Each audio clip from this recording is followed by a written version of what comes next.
what can be better than being at the Sports and Social here at the brand new Live Casino, Louisiana, getting ready for the second day of March Madness, joined by Coach Kyle Blankenship of the LSU Shreveport Pilots. What's up, Coach? How are you today? Man, doing awesome. Trying to run this thing back like we did yesterday. Yeah, we had a huge time in here yesterday, and look, this is my first time to come to Live. And, man, I'm just blown away by this place. The Sports and Social, just super. I mean, I feel like you're walking into Las Vegas when you walk into here. They're proud partners of our Barstool partners at DraftKings as well. And we're gonna. I mean, if we have half as much fun today as we did yesterday, we're about to have a heck of a Friday. Oh, absolutely. And I'm really here for one reason: to watch you at the Ole Miss game. That's going to be exciting. And again, yesterday we had a blast and watched some fun games. Great basketball. There's no place I'd rather be than with all the TVs filled with March Madness on them right now. It's literally the greatest. Well, before we get into yesterday, I want to talk about our mutual friend Will Wade, McNeese State. Man, I can't get over this. McNeese wins their first NCAA tournament game in school history, upsets Clemson. Post-game, Will Wade running in the stands with the boosters. Just an unbelievable scene, what he's done for a team. 55 wins in 5 years before he got there, 58 in 2 years now. And then just the whole story. He's already, everyone knows he's going to NC State. He's being honest. He's being open about it. And now America's buying in. It's just, I don't even know what I'm watching. It's incredible. Oh, man, that was the highlight of the afternoon, especially before the game. You're trying to figure out, do you want to take that 7.5? I know. I was waffling. The edge there. Like I would have doubt my guy Will Wade. You told me. Yeah, he's done nothing but win everywhere he's been, and that was exciting, not only for him, but for the state of Louisiana to get that big win. And looking forward to watching them play again against Purdue tomorrow. Yeah, some other quick highlights from yesterday. Boy, that Michigan game last night was wild. They were up big. Cal San Diego fought all the way back to down 1. Michigan pulled it out by 3. Arkansas over Kansas. What a matchup that was. Calipari himself. Arkansas tried every way they could to blow it, but they pulled it out. Yeah, 2 incredible coaches in that game, and you really saw Bill Self move to that zone, and they had run 7 possessions all year. And Arkansas went about 4 or 5 minutes without scoring, and then Kansas took the lead. But Arkansas's defense, their size and their length, made some plays and held Kansas scoreless for 3 minutes down the stretch. That, again, was another exciting game. You talk about Michigan. They led by 15 points in the second half, and then UC San Diego came back and had a chance to win that thing right at the end. But a lot of great basketball. Looking forward to another great slate today. All right, that's enough about yesterday. It's time to go through these games today. Let's make some money. Come join us at Sports and Social. It's going to be a party all day. I can tell. We'll get to the Ole Miss thing in a minute. We'll run straight from the top. Baylor, Mississippi State starting this thing 11:15 a.m. Mississippi State a 1-point favorite. Tough game to call here.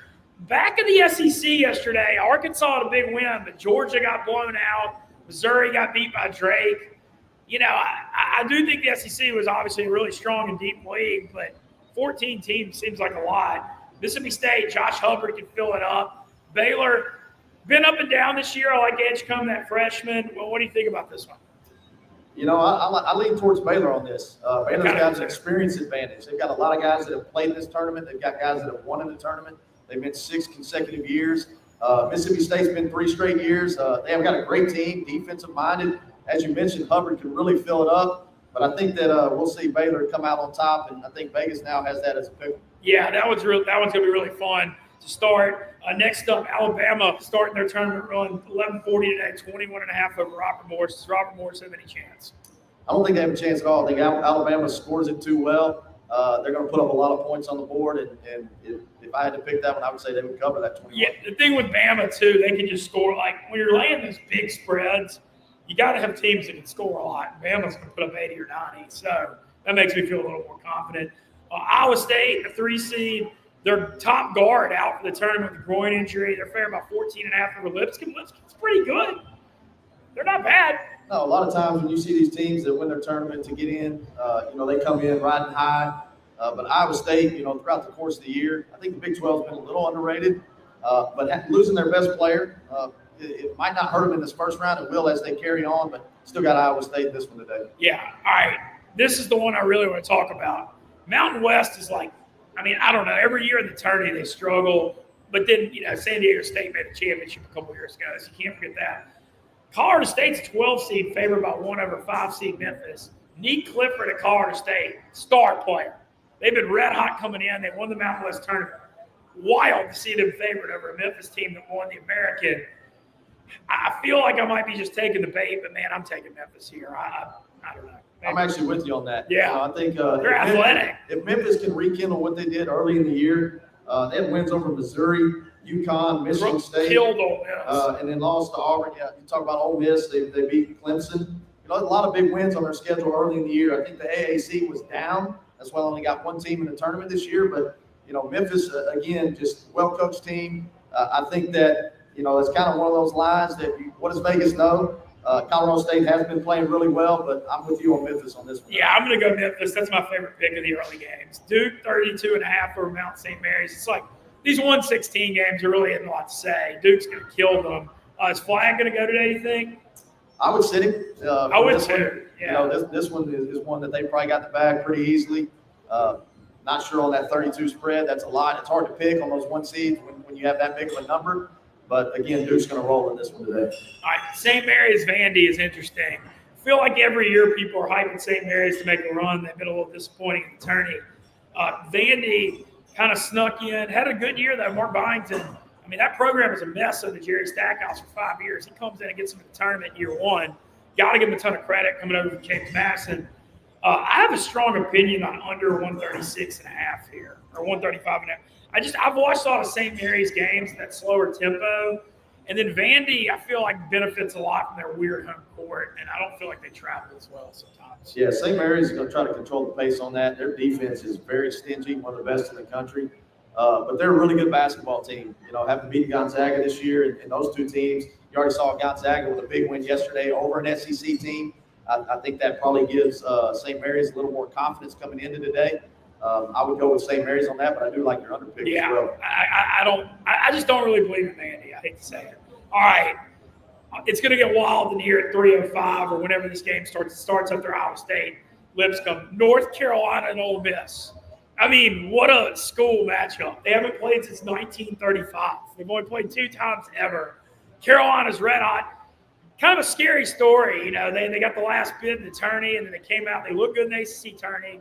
They beat San Diego State by 30. They're actually favored by 1.5 over 6-seed Ole Miss. But Ole Miss has Chris Beard and a lot of seniors with experience. I mean, I may be drinking the Homer Kool-Aid, but I'm robbing for the Rebs today.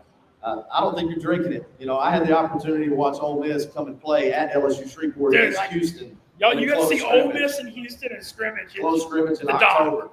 2 teams that were expected to make runs in the national tournament. Saw it up close and in person.